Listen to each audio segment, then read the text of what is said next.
নমস্কার, আমি রানা সেনগুপ্ত রয়েছি বেঙ্গল পলিটিক্সের প্রবীণ দেবের সঙ্গে।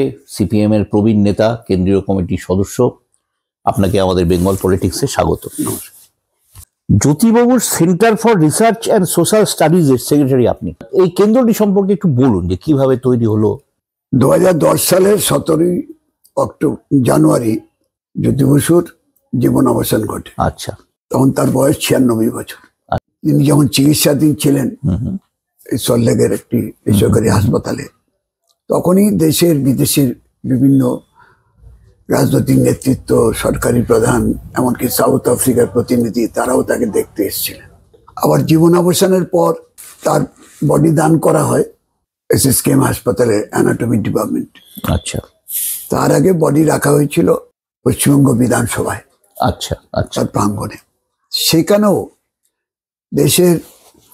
আমাদের দেশের তখনকার প্রধানমন্ত্রী, প্রাক্তন প্রধানমন্ত্রী, বিভিন্ন দলের নেতৃত্ব, তারপর বাংলাদেশের তখনকার প্রধানমন্ত্রী এবং প্রাক্তন মন্ত্রী, আর তারা সবাই এরশাদ থেকে শুরু করে সবাই উপস্থিত ছিলেন। আচ্ছা, নেপালের যারা নেতৃত্ব তারাও ছিলেন। ফলে এই যে একজন ব্যক্তিত্ব, যিনি 1940 সালে এসে ব্রিটিশ থেকে ফিরে, লন্ডন থেকে ফিরে এসে এখানে কমিউনিস্ট পার্টির সাথে যুক্ত হলেন, ট্রেড ইউনিয়নের আন্দোলনে যুক্ত হন প্রথম। তিনি ব্যারিস্টারি পাশ করে সাধারণভাবে যারা হয়, এটাই ছিল একটা ঘরানা যে এসে যারা বিদেশ থেকে এই ডিগ্রি আইন পাশ করে এসছেন, তারা এসে হাইকোর্টে প্র্যাকটিস করেন, সুপ্রিম কোর্টে প্র্যাকটিস করেন। কিন্তু তিনি এসে সরাসরি রেল শ্রমিকদের আন্দোলনে যুক্ত হন। হ্যাঁ। এবং সেখান থেকেই এই আন্দোলন করতে করতেই ব্রিটিশ ভারতে 46 সালে নির্বাচন হয়। সেই নির্বাচনে তিনি এই রেলের যে কেন্দ্র, আচ্ছা, তখন বঙ্গীয় ব্যবস্থাপক সংস্থা ছিল, তখনও বিধানসভা গঠিত হয়নি। এই ব্যবস্থাপক সংস্থায় তিনি রেলের কেন্দ্র থেকে কমিউনিস্ট পার্টির প্রার্থী হন এবং হুমায়ুন কবিরকে পরাজিত করে তিনি ওই আসনে জয়ী হন। মানে জীবনের প্রথম নির্বাচনে দাঁড়িয়ে প্রথমেই জিতে গেলেন। এবং তিনি এটা বলতে পারেন, তারপরে দেশ স্বাধীন হয়েছে। স্বাধীনতার পর তার বিখ্যাত ভাষণ হচ্ছে 48 সালে গান্ধী হত্যার পর তার প্রতি শোক প্রকাশ করে এবং হত্যাকারীদের বিরুদ্ধে তিনি তার শাস্তির দাবি করে তিনি যে ভাষণ দিয়েছিলেন, সেটা ছিল পশ্চিমবঙ্গ বিধানসভার কার্যবিবরণীতে এখনো লিপিবদ্ধ আছে। এবং এটা ঐতিহাসিক ভাষণ, যা আজও সাম্প্রদায়িকতার এই যে বিপদটা কত গভীরে, সেটার ফলে এই যে যাত্রা শুরু, তিনি একদিকে শ্রমিক আন্দোলন, অন্যদিকে পরিষদীয় গণতন্ত্রে তার প্রবেশ। স্বাধীনতার পর 52 সাল থেকে যে নির্বাচন, 52 থেকে 71 পর্যন্ত প্রতিটি নির্বাচনে তিনি বরানগর কেন্দ্র থেকে প্রথমে কমিউনিস্ট পার্টির প্রার্থী, পরে সিপিআইএম গঠিত হওয়ার পর 67 এবং 69, 71 এই তিনটে নির্বাচনে বরানগর কেন্দ্র থেকেই তিনি নির্বাচিত হয়েছেন। এবং এটা জানেন যে পশ্চিম বাংলায়, ভারতবর্ষে যে স্বাধীনতার পর একটি বছরে 8টি রাজ্যে অকংগ্রেসী সরকার গঠিত হয়েছে 1967 সালে। তার মধ্যে একটি হচ্ছে পশ্চিমবঙ্গ। এবং সেই পশ্চিমবঙ্গে কংগ্রেসকে পরাজিত করে দুটো ফ্রন্ট হয়েছিল, উলফ আর PULF, United Left Front, Progressive United Left Front. এই দুটো ফ্রন্টে লড়াই করা সত্ত্বেও কংগ্রেস পরাজিত হয়, কংগ্রেস মাইনরিটি হয়। ফলে এই মানুষের রায়কে সম্মান দিয়ে ফ্রন্ট গঠিত হয়, যার নাম হয় ইউনাইটেড ফ্রন্ট। মানে দুটো ফ্রন্ট একসাথে হলো, আর নাম হলো ইউনাইটেড ফ্রন্ট। এই ইউনাইটেড ফ্রন্টের নেতা নির্বাচিত হন অজয় মুখার্জি। যদিও সিপিআইএম এর আসন সংখ্যা ছিল বেশি 43, আর বাংলা কংগ্রেসের ছিল 32। তাহলেও বৃহত্তর স্বার্থে মানুষের রায়কে মর্যাদা দিয়ে অজয় মুখ্যমন্ত্রী এবং জ্যোতি বসু হন উপমুখ্যমন্ত্রী। তিনি অর্থ দপ্তরের দায়িত্ব নিয়ে 46-এ বঙ্গীয় ব্যবস্থাকে ব্রিটিশ আমলের টাকার ভারত শাসন আইনের অধীনে, আর দেশ স্বাধীন হওয়ার পর 47 সালে স্বাধীন হলো, 50 সালে সংবিধান হলো, 52 থেকে নির্বাচন হলো। সেই নির্বাচনের প্রক্রিয়া পরপর জিততে জিততে এসে 67 সালেই তিনি হলেন উপমুখ্যমন্ত্রী। আচ্ছা, সেই সরকার টিকলো না, 13 মাস পর পতন ঘটলো। তারপর 69 সালে আবার নির্বাচন হলো। সেই নির্বাচন এইবার আর সবাই একসাথে লড়াই করলো কংগ্রেসের বিরুদ্ধে। কংগ্রেস 55-তে নেমে গেল এবং সিপিআইএম এককভাবে 81 আসনে জয়ী হলো। বাংলা কংগ্রেস 32 সেখানেই রইল। কিন্তু আবার মুখ্যমন্ত্রী হলেন অজয় মুখার্জি। আচ্ছা, এটাই বোঝার প্রশ্নটা, এটাই কথাটা উল্লেখ করছি এই কারণেই যে আমাদের কাছে প্রশ্নটা ছিল মানুষের সরকার পরিচালনা করে মানুষকে, মানুষের যে সমস্যাগুলি আছে তার নিরসনের ব্যবস্থা করা। সেখানে আমি বা আমরা কয়েকজন তারাই সব কর্তৃত্ব করবো, অন্যকে বাদ দিয়ে সেটা না। এই যে সহনশীলতা, সব দলকে সঙ্গে নিয়ে, এই যে যুক্ত ফ্রন্ট, এই যে মেলবন্ধন, তখন অনেকে খিচুড়ি বলতো, ফ্রন্ট করলেই মানে এই যে বিভিন্ন মিলেমিশে সরকারকে খিচুড়ি বলতো, খিচুড়ি সরকার। হ্যাঁ, খিচুড়ি সরকার বলা হতো। ফলে এই যে একটা নতুন ভাবনা ভারতবর্ষের সংসদীয় রাজনীতিতে, সেটারও যদি বলতে পারেন উদ্গাতা হচ্ছে জ্যোতি বসু, প্রমোদ দাশগুপ্ত। আচ্ছা আচ্ছা। ফলে এই যে তারপরে 69 সালে আবার তিনি উপমুখ্যমন্ত্রী হলেন। যিনি 32 পেলেন তিনি হলেন মুখ্যমন্ত্রী। আর এবার ওনার সাথে সংযোজন হলো স্বরাষ্ট্রমন্ত্রী। আচ্ছা আচ্ছা। 69 সালে দ্বিতীয়বারের স্বরাষ্ট্র। আগে ছিল অর্থ আর কি, পরিবহনের একটা অংশ, হোম ট্রান্সপোর্টের, আর দ্বিতীয়বার হচ্ছে উনি স্বরাষ্ট্রমন্ত্রী। ফলে এই যে সরকারি ব্যবস্থাপনায় এতদিন পরিষদীয় রাজনীতিতে বিরোধী দলের ভূমিকা পালন করেছেন, আবার হচ্ছে সরকার পক্ষের ভূমিকা পালন করা, এই অভিজ্ঞতা তিনি প্রমাণ করলেন। এই ব্যাপারেও তার ভূমিকা হচ্ছে সদর্থক এবং জনস্বার্থবাহী। শুধু ভূমিকা নয়, বেশিরভাগ মানুষের স্বার্থে যা করা যায়। তারপরে সরকারের পতন ঘটলো, দুটো সরকারের পতন ঘটেছিল। দুটো সরকারকেই এই যে পতন ঘটিয়েছিল দেশি বিদেশি শক্তি এক হয়ে, সেটা রাজ্যপাল একটা সক্রিয় ভূমিকা নিয়েছিল। দেশি বিদেশি শক্তি এক হয়ে কমিউনিস্টদের, বামপন্থীদের ক্ষমতার বাইরে রাখবার জন্য ষড়যন্ত্র করেছিল। এটা রেকর্ডের আছে। একটা প্রথম লিখেছিল আমেরিকার রাষ্ট্রদূত পেট্রিক মোইনিহান তার ডেঞ্জারাস প্লেস বইয়ে, যে we have twice given money to Congress to topple the government, once in Kerala and once in Bengal where Kolkata is situated. এটা ছিল পেট্রিক মোইনিহানের বক্তব্য। আচ্ছা আচ্ছা। যে কেরালা এবং পশ্চিমবাংলায় সরকার পতনের জন্য তারা অর্থ দিয়েছিল। আর পরে কষ্টকল্পিত লিখেছিলেন অতুল্য ঘোষ। আচ্ছা।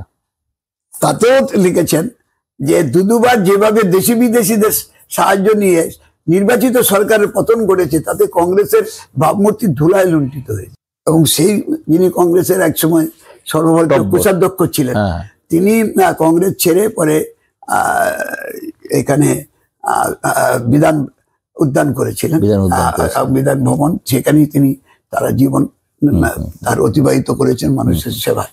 তার কষ্টকল্পিত বইয়ের মধ্যে আছে।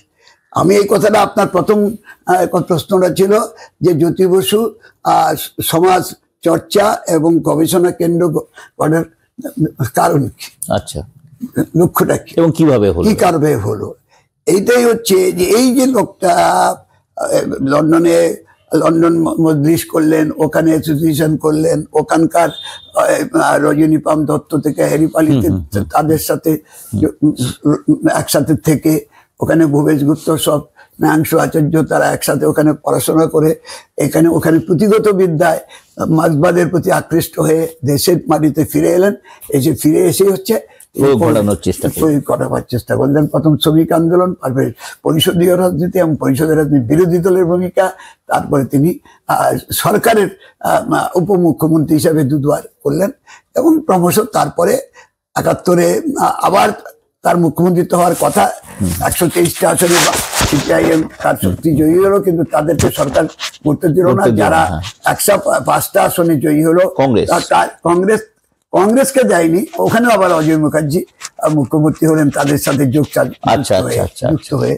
ফলে এটাও রাজ্যপালের যে ভূমিকা ছিল, যেটা যুক্তরাষ্ট্রীয় কাঠামোর আপনার পক্ষে নয়, পরিপন্থী অবস্থান, সেই অবস্থা থেকে। ফলে এই যে একটা শিক্ষা, এবং 71-এ সেটাও একটা পরিস্থিতির মধ্যে একটা নতুন অভিজ্ঞতা ভারতবর্ষের মানুষ দেখেছিল, যে নির্বাচনে যখন সিপিআইএম এর নেতৃত্বে বামপন্থী শক্তি তাদের জয় নিশ্চিত, ঠিক তার মাঝখানে হেমন্ত বসুকে খুন করে দিল 71 সালে, 20 ফেব্রুয়ারি খুন করে দিল। এবং খুন করার পরে তারপরে তার একটা পোস্টার ছাপিয়েছিল, আমায় তোমরা মারছো কেন, আমি তোমাদের কি করেছি, এই প্রশ্নের জবাব দিন, সিপিআইএম কে কবর দিন। এবং কলকাতার রাস্তায় তেরঙ্গা ঝান্ডা, লাল ঝান্ডা একসাথে মিছিল হয়েছিল ডেড বডি নিয়ে 71 সালে। অর্থাৎ কত কনফিডেন্স। সেই লাল ঝান্ডাটা কাদের? সিপিআই এবং ফরওয়ার্ড ব্লক। আচ্ছা আচ্ছা। তারা ওই কংগ্রেসের সাথে এক হয়ে আক্রমণের কেন্দ্রবিন্দু ছিল সিপিআইএম। ওই পরে নির্বাচন হয়েছিল, সেই নির্বাচনে তা সত্ত্বেও 123 আসনে জয়ী সিপিআইএম সহ তার ফ্রন্ট, আর 113টা সিপিআইএম এককভাবে পেয়েছিল, আর কংগ্রেস 105টা পায়। কিন্তু 71 আমাদের সরকার করতে দেয়নি, কিন্তু 71-এ যে সরকার হয়েছিল সেই সরকার 71 দিনের বেশি টেকেনি। আচ্ছা আচ্ছা। কারণ ওই সরকারে গোলাম ইয়াজদানি নামে একজন মন্ত্রী, যিনি পরে প্রমাণিত হলো তিনি বাংলাদেশে পাকিস্তানের চর। ফলে তাকে রিসার্চ অ্যান্ড অ্যানালিটিক্যাল উইং এর রিপোর্টের ভিত্তিতে সরাতে হবে, গোটা মন্ত্রিসভাটাই ভেঙে দিল, পড়ে গেল 71-এ। তারপরে 72-এর নির্বাচন, যেখানে জ্যোতি বসুকে হারিয়ে দিল মানে জ্যোতি বসু উইথড্র করলেন। জ্যোতি বসুর বিরুদ্ধে প্রার্থী ছিলেন শিবপ্রসাদ ভট্টাচার্য, তিনি শিবপদ ভট্টাচার্য, যিনি সিপিআই এর প্রার্থী ছিলেন, তিনি জয়ী হলেন। কিন্তু নির্বাচনের মাঝখানেই দুপুরবেলায় আমাদের প্রার্থীপদ প্রত্যাহার করে নেওয়া হয়েছিল। এই নির্বাচন রিগ, জালিয়াতি নির্বাচন, এই অভিযোগে। ফলে এই যে পরিপ্রেক্ষিতটা, এটা হচ্ছে ভারতবর্ষের রাজনীতিতে এই যে এগোনো পিছনো নানা পরীক্ষা নিরীক্ষা, ওই যে দক্ষিণপন্থা বামপন্থা, তার মধ্যে পার্থক্য, দেশের স্বাধীনতার সংগ্রাম, তাদের কার ভূমিকা, এবং পরে সংবিধান রচনা, সংবিধানকে কে মর্যাদা দিচ্ছে, কে অবজ্ঞা করছে, কে তার প্রতি বিশ্বাসঘাতকতা করছে, সবগুলি কিন্তু একটা প্রতীক হয়ে গেছে জ্যোতি বসু। এবং তারপরে ঘটনা সবাই জানা, যে ওই 72 সালের নির্বাচন আমরা বয়কট করেছি। একটু আগে আপনি বললেন যে আমরা শূন্য হয়েছি। হ্যাঁ, শূন্য। এই 72-এ কিন্তু আমরা 14টা আসনে আমরা জয়ী হয়েছিলাম। আচ্ছা। যার মধ্যে আমাদের দীনেশ মজুমদার ছিল, এই অবস্থার মধ্যে ছিলেন। আর ফারাক্কা আসনে আমরা জিতেছিলাম, দীনেশ মজুমদার যাদবপুর থেকে জিতেছি, কিন্তু কেউ শপথ নেয়নি।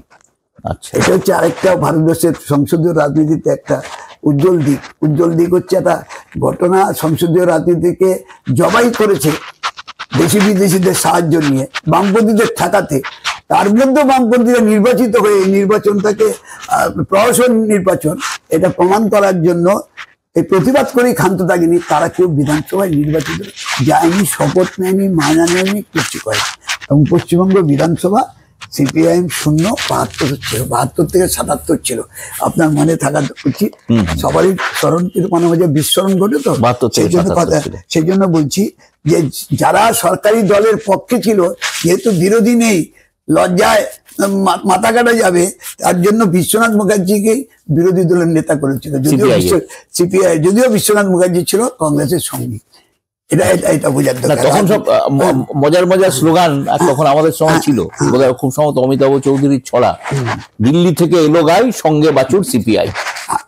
আমি বলছি, আমি ওই জায়গায় যাচ্ছি না, কিন্তু আমি এটা বোঝার, যেটা জ্যোতি বসুকে নিয়ে বুঝতে হলে এই যে প্রক্রিয়াটা এই 72 সালে, যে ওই শূন্যটা বলে, তো এই শূন্য কিন্তু পরীক্ষা দিয়েছে আমরা। ওই শূন্যটা তখন শ্রমিক আন্দোলন, কৃষক আন্দোলন, তারপর ছাত্র আন্দোলন, যুব আন্দোলন, মহিলা আন্দোলন, শিক্ষক আন্দোলন, কর্মচারী আন্দোলন, এই শূন্যটাকে ঠোকা মেরেছে মাঝে মারতে 77-এর মাঝখানে এসে জরুরি অবস্থা, 75-এর জরুরি অবস্থা, অধিকার হরণ, সারা দেশে কমিউনিস্টদের বাইরে রাখতে গিয়ে এখন সবাইকে জয়প্রকাশ নারায়ণ থেকে শুরু করে সবাইকে সবাই এখন জেলে পাঠিয়ে কংগ্রেসের দেওয়া। একটা অংশ যারা জগজীবন রাম তাদের উপরও আক্রমণ শুরু হলো। তারপরে এরা যারা কৃষ্ণকান্ত মোহনদারিয়া তারা বেরিয়ে এলো, চন্দ্রশেখর তারা বেরিয়ে এলো, তারা পর্যন্ত আক্রান্ত হলো। এই যে একটা অবস্থা ছিল তার বিরুদ্ধে আমরা লড়াই করেছি। সেই লড়াইয়ে আমরাও আক্রান্ত হচ্ছি, বাড়ি ছাড়া হয়েছে, ঘর ছাড়া হয়েছে, মিথ্যা মামলা হয়েছে, জেলে গেছে, জ্যোতির্ময় ঘোষকে অনেক আক্রমণ সহ্য করতে হচ্ছে, একে গোপালনকে সহ্য করতে হয়েছে।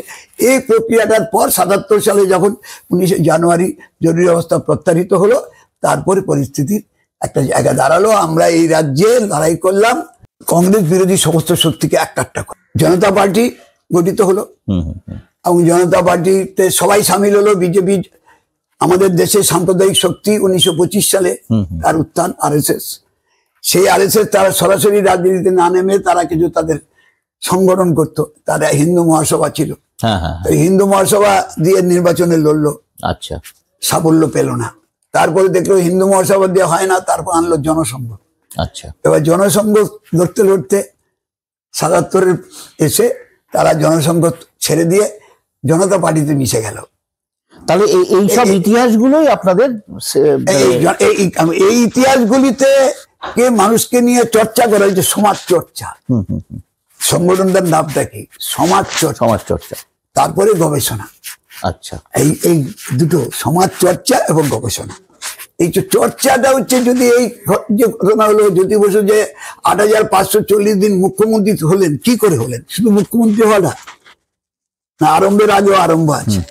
রবীন্দ্রনাথের যোগাযোগ প্রবন্ধ, সে তো বটেই, সলতে পাকানোর পর্ব একটা থাকেই। সন্ধ্যেবেলায় প্রদীপ জ্বালাবার আগে সকালবেলা সলতে পাকানো। এই যে সলতেটা কিভাবে এঁকেছে, ওটা তো এত সলতে পাকানোটা যতটা সহজ প্রদীপ জ্বালাবার, রাজনীতিতে এরকম উঠানামা করে এগোনো, পিছনো এগোনো, আবার এগোনো, এগুলি অনেক কঠিন, অনেক কঠিন। সুতরাং এই জ্যোতি বোস কি করে পরবর্তীকালে ৮৫৪০ দিনের মুখ্যমন্ত্রিত্ব করলেন ২৩.৫ বছর, যা ভারতবর্ষে এখনো ইতিহাস। এবং একক দল নয়, এই কথাটা আমি জোর দিচ্ছি সেখানে। এখন হচ্ছে সব one country one election, one country one language, one country one party. এটাই তো ব্যাপার, যেটা একসময় ইন্দিরা গান্ধীকে বলা হতো, দেবকুমার বড়ুয়া উনি বলেছিলেন Indira is India, India is Indira. সুতরাং এইটা নয়। জ্যোতি বসু এরকম তার ক্যারিশমা থাকা সত্ত্বেও তিনি তার দল সিপিআইএম একক সংখ্যাগরিষ্ঠতা পেয়েছে, নিরঙ্কুশ সংখ্যাগরিষ্ঠতা পেয়েছে, কিন্তু যত দলকে পেরেছে মূল বিপদের বিরুদ্ধে একটা করেছে। আমি প্রথম কথায় বললাম ৬৭ সালে, আর এর আগেও ইউনাইটেড সবসময় ফোর্সকে ইউনাইট করেছে, নাগরিক সংগঠন করেছে, নানা সংগঠন করে ইউনাইট করেছে।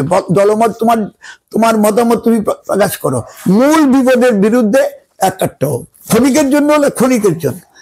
এই জায়গায় তখন কংগ্রেস হচ্ছে দেশের সামনে ভয়ঙ্কর শত্রু, কারণ হচ্ছে রাষ্ট্রযন্ত্রটা কংগ্রেসের হাতে। এটা আবার অনেকে করে, আমাদের বামপন্থীদের অনেকের মধ্যে বোঝাপড়া খামতি আছে, যে কংগ্রেসের বিরুদ্ধে লড়াই করলাম, আবার এই কংগ্রেসের সাথে কেন?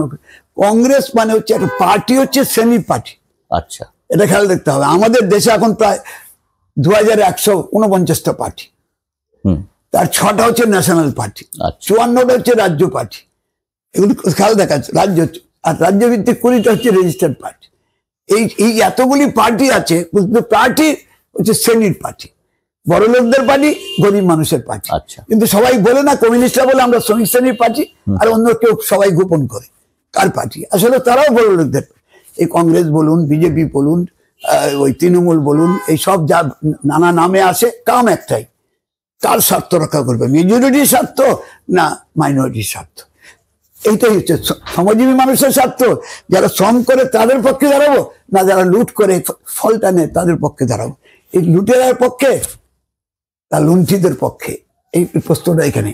সুতরাং এই যে জায়গাতে এই সবগুলি রাজনীতির যিনি চর্চা করে সারা পৃথিবী থেকে শিক্ষা নিয়ে, সোভিয়েতের বিপ্লবের শিক্ষা, চীন বিপ্লবের শিক্ষা, ভিয়েতনাম, কোরিয়া, কিউবা কি করে হলো, আবার কি করে সোভিয়েতের পতন ঘটলো, যেই সোভিয়েত এত সারা পৃথিবীর মানুষকে স্বাধীনতার স্বাদ দেখালো, যেই সোভিয়েতের স্টালিনের নেতৃত্বে ফেসিবাদকে পরাজিত করে আমাদের দেশ সহ সব দেশকে স্বাধীন করার, চীন বলুন ভারত বলুন, সব তো ফেসিবাদের পরাজয়ের পর স্বাধীন হয়েছে, 45 সালের পর।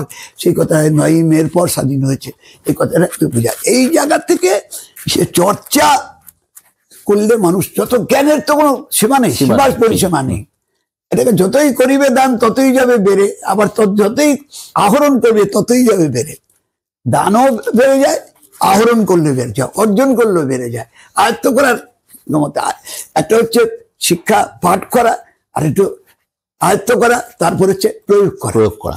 প্রয়োগও হচ্ছে সমৃদ্ধি ঘটে।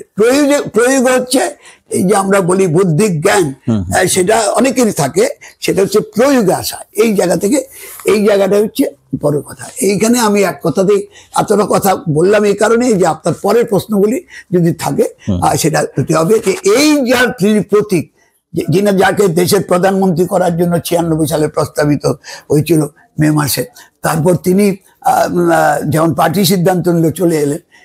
এই তো একটা কথা, এরকম একজন রাষ্ট্রনায়ক যাকে একসময় রাষ্ট্রদ্রোহী বলেছে 62 সালে, তাকে রাষ্ট্রনায়ক বলতে বাধ্য হয়েছে সেই কাগজ। আপনি যে কাগজে ছিলেন সেই কাগজেই তাকে 62 সালে দেশদ্রোহী এবং ভেরুয়া বলেছিল। ভেরুয়া কথাটা ব্যবহার আনন্দবাজার করেছিল, কিন্তু এটা ব্যবহার করেছিলেন প্রতাপচন্দ্র চন্দ্র, বুঝলেন তো। তখন সেই লোককেই আবার পরে রাষ্ট্রনায়কের 87 সালে যখন অন্ধ্র হলে এনটি রামারাওয়ের নেতৃত্বে মিটিং হয় দিল্লিতে বিরোধী দলের নেতাদের, সেই রামকৃষ্ণ হেগড়ে সহ সবাই মিলে বললো আমাদের নেতা হচ্ছে জ্যোতি বসু। সেটা তো আপনারাই করতে দিলেন না, ওকে প্রধানমন্ত্রী হতে দিলেন না। 96 সাল বললাম তো, আমি বললাম এটাই তো কমিউনিস্ট পার্টি। আচ্ছা, এটা থেকেও শিক্ষা নেওয়া হয়। যদি অন্য লোক হলে প্রধানমন্ত্রী করতে দিচ্ছে না, অন্য পার্টি থেকে প্রধানমন্ত্রী হয়ে যেত। এখানে হচ্ছে আদর্শ, এখানেই নীতি, এখানেই হচ্ছে এই ইতিহাস কেন চর্চার এখানেই জায়গা, যে অন্য লোকগুলি চন্দ্রশেখর থেকে আরম্ভ করে সবাই দল পাল্টাচ্ছে। এখন কত লোক কত জায়গা থেকে দল পাল্টাচ্ছে, এই দলে গেলে এরকম, ওই দলে দেখলে। মমতার দলে কয়জন আছে, তার দলের অরিজিনাল লোক, আসা যাওয়া চলছে, সব আসা যাওয়া চলছে, বিজেপি তো আসা যাওয়া চলছে না। তাহলে যদিও প্রধানমন্ত্রী হতেন, ধরুন আমি যদি হতেন, তাহলে কি সিপিএম অনেকখানি এগিয়ে যেতে পারতো না? কথাটা যদি হ্যাঁ, যদি এইটাই তো পরীক্ষা নিরীক্ষা, এইখানে হচ্ছে বিজ্ঞান, এখানে বিজ্ঞানের কথা। আপনি এটা হলে এটা হতো, আচ্ছা, কিন্তু আমাদের এটা হবে কি পথে হবে একটা ঠিক করা ছিল। আচ্ছা, আর এটা ছিল একটা নতুন জায়গা। আমাদের বলেছিল সংসদীয় পথে হবে না। আচ্ছা, এবার সুযোগ এলো, কিন্তু সুযোগ এলে আমাদের পার্টি প্রোগ্রামে ওখানে যাওয়ার প্রভিশন ছিল না। ফলে একদল ওইটাকে আটকে থেকেছে, বাস্তবতাটাকে করেনি। কমিউনিস্ট পার্টি এবং মেজরিটি তার সিদ্ধান্ত মানতে হবে, এবং জ্যোতি বোস হিস্ট্রিক ব্লান্ডার বলেও পার্টির সিদ্ধান্তকে সম্মান দিয়েছে। এটা বুঝে রাখে। হ্যাঁ, আক্ষেপ তো পরে অনেকেই হয়েছে, ওই কথাগুলি তো পরে আবার চেঞ্জ হয়েছে। এখন দেখবেন আমাদের পার্টির প্রোগ্রাম 64 সালে যা হয়েছিল 2000 সালে আপডেট করে তার মধ্যে নতুন শব্দ যুক্ত হয়েছে, নতুন বাক্য যুক্ত হয়েছে। অভিজ্ঞতা এটাই। কমিউনিস্টরা এখানে অন্যদের সাথে পার্থক্য, বিজ্ঞান ভিত্তিক বৈজ্ঞানিক চিন্তাধারা নিয়ে আদর্শ, এইখানেই পার্থক্য। যে আমরা এত বছর পরে কি করতে পারে, এখন তো পার্টি কি চলছে, এখন প্রতিক্রিয়াশীল পার্টিগুলি কি করে, তারা যখন যেমন তখন তেমন, কোনো পলিসির ব্যাপার নেই, যার সাথে গেলেও শীত হবে। আর এটা হচ্ছে একটা পলিসি, একটা নীতি, একটা স্তর পর্যন্ত রণনীতি আছে, রণকৌশল আছে। নীতিটা হচ্ছে একটা স্তর পর্যন্ত অপরিবর্তিত, আর নীতির প্রতি অবিচল থেকে উদ্ভূত পরিস্থিতিতে যে অবস্থান গ্রহণ করা হয় তাকে বলে রণকৌশল। আবার রণকৌশলেরও দুটো দিক আছে। একদল মনে করে শুধু রণকৌশলটাই হবে, নীতিটা বাদ। আমি মূলনীতি থেকে সরে না, মূলনীতিটাকে বজায় রেখে, লক্ষ্যটাকে বজায় রেখে আমি এখন একজনকে মিলে এটা এগোতে পারবো, একটু পিছোতে পারতাম বা থমকে দাঁড়াতে পারবো, আমাকে রক্ষা করতে হবে, আমি আক্রমণের মুখে আছি, এর সাহায্য নিলে এগোতে পারবো। কিন্তু আসলে আমাকে ওই পথে যেতে হয়। আর অনেকে হচ্ছে সবটা ছেড়ে দিই বলে, আমাদের কমিউনিস্ট পার্টিতে, বামপন্থী পার্টিগুলিতে এই অনেকেই, সিপিআইএম ছাড়া অন্য যে বামপন্থী সবাই তো বামপন্থী বলে, কিন্তু তাদের অবস্থানগুলি বিচার করুন। যে সিপিআইএম যখন যেই স্ট্যান্ডটা নিল 65 সাল থেকে 64 সালের পর থেকে, সেই স্ট্যান্ড অন্য পার্টিগুলি নিলে তো ভারতবর্ষের রাজনীতি অন্য খাতে বইতো। ওই অন্য খাতে বইতো। সুতরাং এটা হচ্ছে জ্যোতি বসু যে একটা কিংবদন্তি রাজনৈতিক নেতা, যেটা মাটি থেকে উঠে অনেক আন্দোলন সংগ্রামের মধ্যে পোর খেতে খেতে যেটা এসেছিল, এটা কেমন হলো, এটাও কি তার মধ্যে কি কোনো ভ্রান্তি ছিল না? তার মধ্যে কি কোনো বিকৃতি বিচ্যুতি বা কোন রকম ফাঁক ফোকর ছিল না? এইগুলো ভবিষ্যৎটা বের করবে। আমরা চাই, অনেকে বলে বাইরে এখন জ্যোতি বসু ভালো ছিল না, বুদ্ধদেব ভট্টাচার্য ভালো, তখন যাকে পারে বলে। এখন ওই মনমোহন সিং মারা গেছে, এখন সবাই বলে মনমোহন সিং ভালো ছিল। এই কথার মৃত্যুর পরে বললো না, আগে কি বলছে? সবটাই হচ্ছে রাজনীতি দিয়ে আমরা বলছি মানুষ যা ঘটেছে সত্য প্রকাশ হোক, ট্রুথ উইল কাম আউট, সত্য প্রকাশ হবেই। এই পত্র থেকে আমরা বলছি সত্য প্রকাশ হোক। এই হোকটাও কিভাবে হবে? চর্চা করে হতে হবে। এ দেখেন না 2008 সালে বললো নন্দীগ্রামের সিপিএম 14ই জানুয়ারি পিটিয়েছে, খুন করেছে, সব বললো। আর 2021 সালে 7 বছর পরে মমতা ব্যানার্জি বললো, 13 বছর পরে মমতা ব্যানার্জি বললো যে 14ই জানুয়ারি যা ওখানে ঘটেছে সব অধিকারী পরিবার করিয়েছে।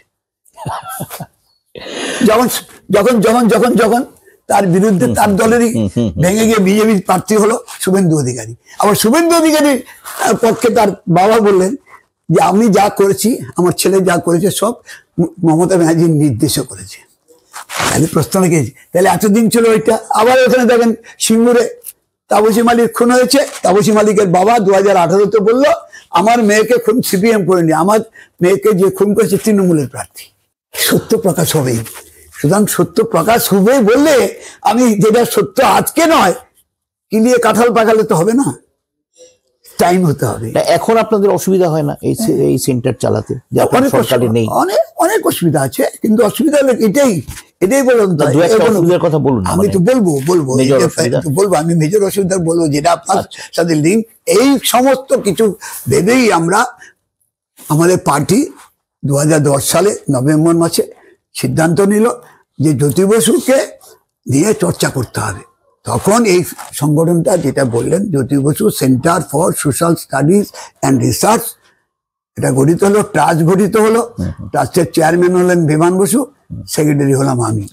তার সদস্য বুদ্ধদেব ভট্টাচার্য থেকে নিরুপম সেন তারও ছিলেন। বুদ্ধদেব ভট্টাচার্য 8ই আগস্টে তার জীবনাবসান ঘটেছে, আর আগে নিরুপম সেনের জীবনাবসান ঘটেছে।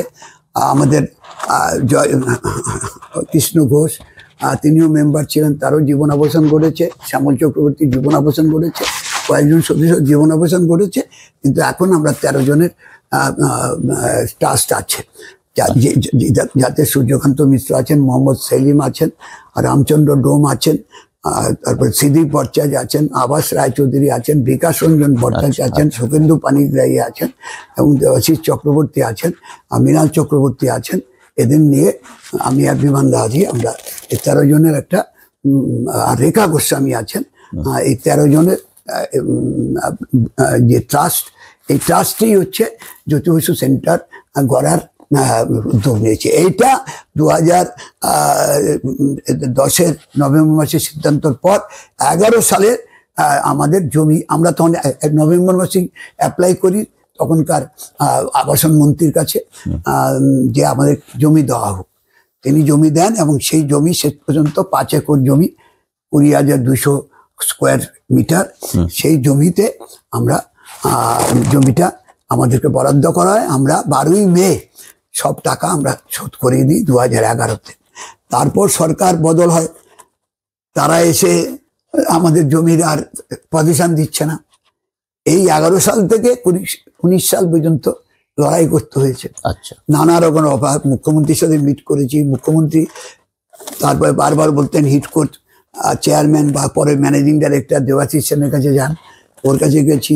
তারপরে মন্ত্রী হলেন, চেয়ারম্যান হলেন ফিরহাদ হাকিম, তার কাছে গেছি, কিন্তু তার সুরা হচ্ছে না। শেষ পর্যন্ত মুখ্যমন্ত্রীর আহ্বানে অ্যাসেম্বলিতে একটা বৈঠকে আমি অশোক ভট্টাচার্য এবং সুজন চক্রবর্তীর উপস্থিতিতে তিনি ফিরহাদ হাকিমকে বললেন যে ওনারা বলছেন, উনি আমাদের জমি পাল্টাতে বললেন, আমাদের আর্থিক সাহায্য করবেন বললেন, এই জমি লিটিগেটেড বললেন, এইসব বলে আমাদের জমিটা ছেড়ে দিতে বলছেন।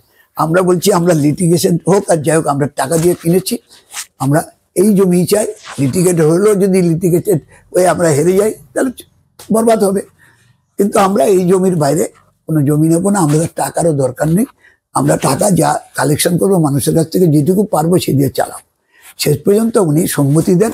তারপরে আমাদের 19 সালে জমিটা নতুন করে আবার অ্যালটমেন্ট করে, রিঅ্যালটমেন্ট খেয়াল করবেন, অ্যালটের জমি আবার রিঅ্যালটমেন্ট করে। ওই তো সবাই আমাদের করা ফ্লাইওভার, এজেন্সি পোস্ট ফ্লাইওভার নীল সাদা রং দিয়ে বললো ওরা করছে, তো এরকম আর কি। এটাও অ্যালটেড আর রিঅ্যালটমেন্ট হচ্ছে মেনে নিলাম। শেষ পর্যন্ত অনেক তাল বাহানার পর 2020 সালে 8ই অক্টোবরে আমাদের পজিশন দেয়। তারপরে 21 সাল থেকে আমরা তার সাইনবোর্ড লাগিয়ে 21 সালের 8ই জুলাই জ্যোতি বসুর জন্মদিনে আমরা সাইনবোর্ড লাগাই, সেখানে Jyoti Basu centre for social studies and research. এবং 22 সাল থেকে আমরা এইসব মিউটেশন, রেজিস্ট্রেশন, প্ল্যান এসব করার পর 24 সালের 17ই জানুয়ারি তার প্রয়াণ দিবসে এসে আমরা শিলান্যাস করি। সেই শিলান্যাস করেন আমাদের তখনকার জেনারেল সেক্রেটারি সীতারাম ইয়েচুরি। উপস্থিত থাকার কথা ছিল নীতিশ কুমার, তিনি আসতে পারেননি। কেরালার মুখ্যমন্ত্রী পিনারাই বিজয়ন, তারা বার্তা পাঠিয়েছেন, তারপর আসতে পারেননি তেজস্বী যাদব, আসতে পারেননি।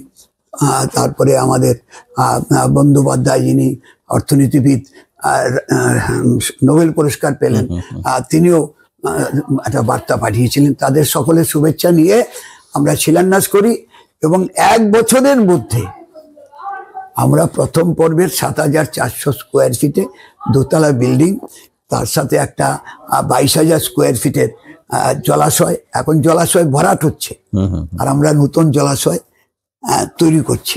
দৃষ্টিভঙ্গি এইটা হচ্ছে জ্যোতি বসুর নামের সাথে যে প্রতিষ্ঠানের পার্থক্য, এখানেও নীতি আদর্শের ব্যাপার আছে। তার সাথে আমরা যেমন একটা বিল্ডিং করছি, একটা কটেজও করছি। আমাদের অফিসটাও একটা কটেজে আছে বর্তমান, এই অফিস যে কাজটা করছি সেটা কটেজে। আবার এই পুকুর পাড়ে একটা কটেজ করছি, পুকুর পাড়ে বাগান হচ্ছে, চাষ হচ্ছে, আবার ওখানে কটেজও তৈরি হচ্ছে এবং পরপর আমরা কাজ করব।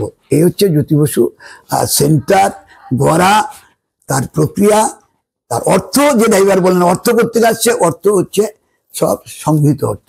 আচ্ছা, টাকা দিচ্ছে এই জন্য আমরা, আপনি ভাবলে অবাক হবেন যে একজন 15 লাখ টাকা দিচ্ছে, সে দেওয়ার ক্যাপাসিটি আছে একজন ব্যারিস্টার তার পরিবার থেকে, কিন্তু আরেকজন আমাদের 10 লক্ষ টাকা 2 কিস্তিতে দিয়েছেন, তারা হচ্ছেন বিদ্যুৎ মণ্ডল আর জয়শ্রী মৈত্র মণ্ডল।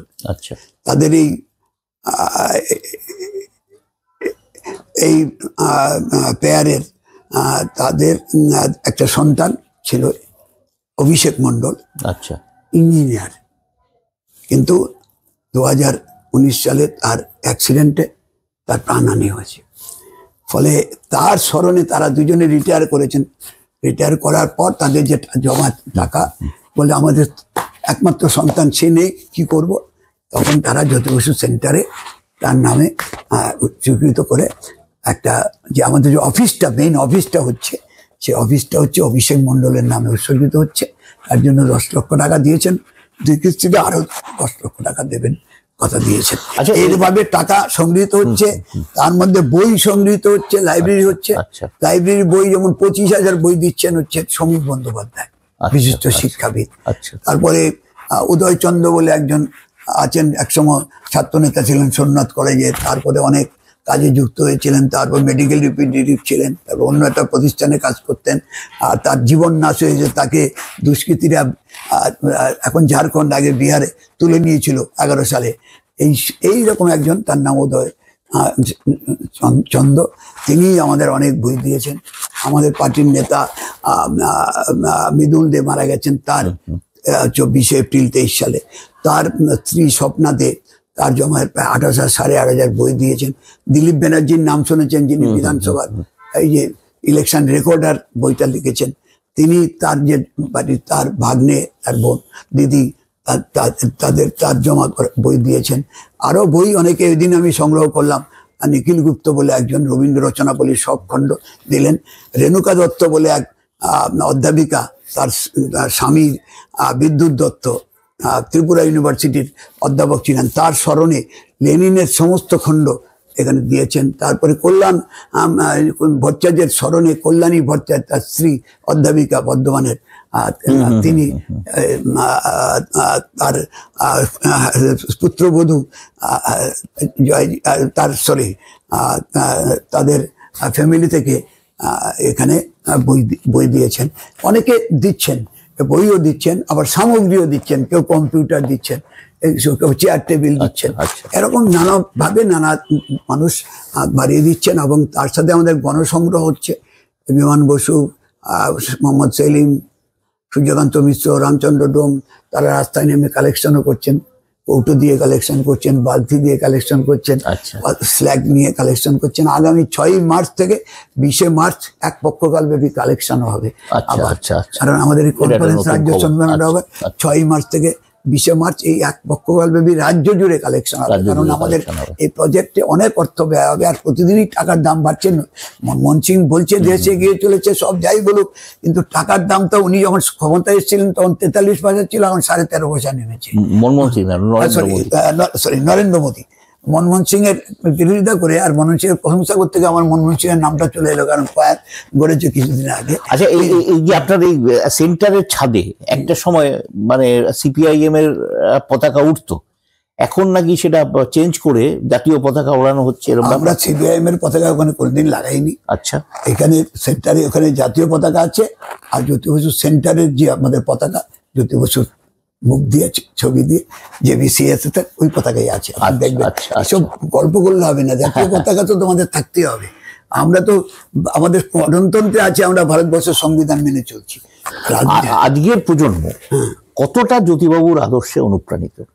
আমি তো বলছি এই যে চলছে এখন, এই যে আমি বললাম একটু আগে নামটা, মীনাক্ষী মুখার্জি, সৃজন ভট্টাচার্য, এখন সৃজন ভট্টাচার্য যে জায়গায়, এই যে পরপর পরম্পরা এগুলি তো আসছে, কিন্তু ধারা তবেই তো হচ্ছে। জ্যোতি বসু, প্রমোদ দাশগুপ্ত, হরে কৃষ্ণ গঙ্গার, আবদুল্লাহ রসুল, বিনয় চৌধুরী, এটা একটা ধারা ছিল। শান্তিময় ঘোষ একটা ধারা ছিল। চিত্তব্রত মজুমদার, দীপক দাশগুপ্ত, শ্যামল চক্রবর্তী একটা ধারা ছিল। ছাত্র সুভাষ চক্রবর্তী, অনিল বিশ্বাস একটা ধারা ছিল। সরোজ মুখার্জি, এই মনোরঞ্জন রায়, এইরকম পরপর বিভিন্ন একটার পর একটা জায়গা কেউ ওনার সাথে কাজ করেছে। তারপরে ওনার আদর্শ, এই যে বললাম, এইগুলি যত চর্চা হবে তত তরুণরা দেখবে যে প্রতিক্রিয়াশীল দলগুলি, দক্ষিণপন্থী দলগুলির সাথে বামপন্থী দলের পার্থক্য। আবার বামপন্থীর নামে বামপন্থাকে যারা বিকৃত করার চেষ্টা করছে, তাদের সাথে প্রকৃত বামপন্থীদের পার্থক্যটা কি, এটা বুঝেই নতুন অংশ আসে। এই যে তরুণতর অংশ দেখবেন আমাদের এখন 2011-র পর, এখন রাস্তায়, মাঠে, ময়দানে, এই যে গত 9ই আগস্টে 24শে শ্রাবণে যা ঘটলো আরজিকরে, এই আরজিকরের এই ধর্ষণ এবং এই যে হত্যা, তার প্রতিকারের দাবিতে আন্দোলনের পুরোভাগে কারা ছিল, তার বিরুদ্ধে মামলা হয়েছে, তাদের সাথে ধাক্কাধাক্কি হয়েছে। 14ই আগস্টে যখন রাত দখল হয়, রাত দখলের পর যাদের বিরুদ্ধে মামলাগুলি হয়েছে, পুলিশের নোটিশগুলি গেছে, তো ইয়াঙ্গার সেকশন, তো ইয়াঙ্গার সেকশনটা তো খেয়াল করতে হবে। এসবটা যেন দেখা, আন্দোলনের পুরোভাগে ওখানে আন্দোলন করেছে, পুলিশ গিয়ে লাঠালাঠি হয়েছে। যখন বডি কেড়ে নিতে যাচ্ছিল, কে আগলেছে? কে? মীনাক্ষী মুখার্জি, ধ্রুবজ্যোতি সাহা, কলতন দাশগুপ্ত, ওরা বুদ্ধদেব ভট্টাচার্যের মরদেহে মালা দিয়ে তার থেকে ছুটে গেছে ওখানে, যেই খবর এসছে। বুঝতে হবে তো, এই তরুণতর অংশ তো আছে। যেমন জ্যোতি বসুর, তারা এই জ্যোতি বসুর স্মরণসভা করলো, গত কয়েকদিন আগে বুদ্ধদেব ভট্টাচার্যের স্মরণসভা করলো, এই 6ই মাঘে করেছে। 23শে শ্রাবণ বুদ্ধদেব ভট্টাচার্যের জীবন অবসান হচ্ছে। ওরা কাজের মধ্যে ব্যস্ত ছিল। এই মৌলারি যুব কেন্দ্রে 20শে জানুয়ারি 6ই মাঘ তারা স্মরণসভা করেছে। তাহলে তারা তো চাইছে, ওই যে তারাও জ্যোতি বসু কেমন ভাবে রাজনীতি করেছিল, বুদ্ধদেব ভট্টাচার্য যুব ফেডারেশনের প্রতিষ্ঠাতা সম্পাদক, এখন মীনাক্ষী মুখার্জি সম্পাদক। এই যে মাঝখানটা 68 সাল থেকে 2025, এই যে সময়টা কিভাবে এলো, এই এগোনো হয়েছে, পেছনে হয়েছে, শূন্য হয়েছিল, আবার শূন্য থেকে কি করে ঘুরে দাঁড়ালো। 38,000 মেম্বার দিয়ে শুরু করেছিল 7,35,000, আবার এটা 24 লক্ষ উঠে 13,39,000 নেমে গিয়ে আবার কি করে 1 কোটিতে উন্নীত হলো, আবার কি করে নামলো, এখন আবার কি করে উঠছে। এইগুলি এগোনো পেছনো, এগুলি তারা আদর্শ নীতি দিয়ে তরুণোত্তর অংশ আকৃষ্ট হচ্ছে। কিন্তু এটা খেয়াল রাখবেন, এইটা হচ্ছে নীতি আদর্শের প্রতি আকৃষ্ট হওয়া। কিন্তু এখন যে বাজারে প্রলোভন আছে, সমাজে যা এই যে চাকরি নিয়োগ, এই নিয়োগে দুর্নীতি, এখানে দুর্নীতি, এই পাচার ওই পাচার, সিন্ডিকেট রাজ, এইসব যে দুর্নীতির আঁকড়া চলছে, এই সময়ে নীতি আঁকড়ে থেকে এগোনো এবং জ্যোতি বসুর আদর্শে, প্রমোদাস গুপ্তর আদর্শে, সীতারাম ইয়েচুরির আদর্শে, বা কিষাণ সিং চৌধুরী, পি সুন্দরইয়া বা সুপর্ণইয়া, তাদের আদর্শে, বিটি রণদেবের আদর্শকে নিয়ে চলা, এখানে বিনয় চৌধুরী থেকে শুরু করে শৈলেন দাশগুপ্ত, অনিল বিশ্বাস, এই আদর্শকে বা সরোজ মুখার্জির আদর্শ বয়ে নিয়ে চলা কঠিন, এই কঠিন কাজটাই করছে। তাহলে 2011 সালের আগে আপনাদের যে কর্মীদের মধ্যে যা ছিল এবং এখনকার কর্মীদের মধ্যে যা আছে, এদের মধ্যে কোনো ফারাক দেখতে পান? একটা দেখুন, একটা নিয়মই আছে। একটা হচ্ছে মাউসুদুম বলেছিলেন যে যখন সুসময় তখন তুমি দরজাটা বন্ধ করবে, আর দুঃসময়ে দরজাটা খুলে দেবে। কারণ তখন যে আছে সে পাওয়ার জন্য আসে না, সে আদর্শের টানে আসে। আর সুসময়ের সময় তখন দেখবে সবাই আছে, তখন তোমাকে পরীক্ষা নিরীক্ষা করে ঢোকানো উচিত বেশি করে। দুঃসময়েও কিছু যে ইনফিল্ট্রেশন হয় না তা নয়, সেটা তো হয়নি, আমি বলতে চাইছি ইনফিল্ট্রেশন হয় না তা নয়, কিন্তু এখন তরুণোত্তর অংশ যারা আসছে, নই ফুল আসলে তার মধ্যে মিথ্যা মামলা হবে, তার চাকরিতে সে নিয়োগপত্র পেলেও জয়েন করতে পারবে না। হ্যাঁ, জয়েন করলেও তাকে এমন পোস্টিং দেবে সে যাতে অতিষ্ঠ হয়ে চাকরি ছেড়ে দেয় বা হতাশায় ভোগে।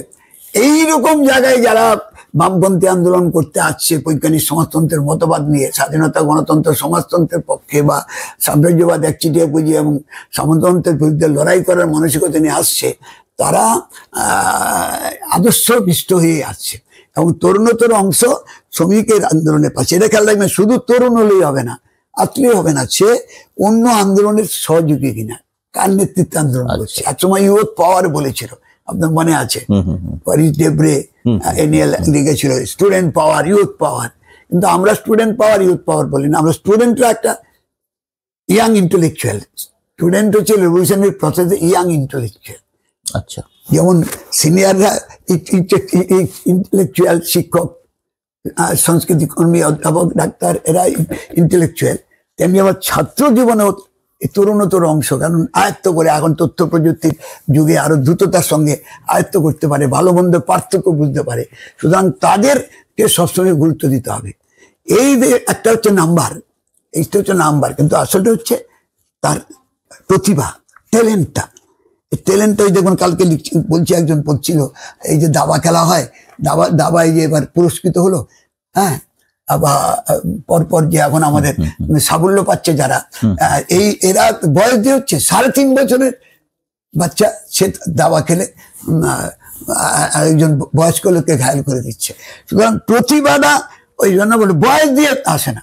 আচ্ছা, আপনি আরজি করের যে প্রসঙ্গটা তুললেন, আরজি কর আন্দোলন রাজ্য সরকারের ভিত নাড়িয়ে দিয়েছিল, তো সেই আন্দোলন কিন্তু স্থিমিত হয়ে গেল, 1 নম্বর। 2 নম্বর কথা যেটা হচ্ছে, আজকে আরজি করের রায় বেরিয়ে গেছে এবং তাতে একজন মাত্র লোককে দোষী করা হয়েছে।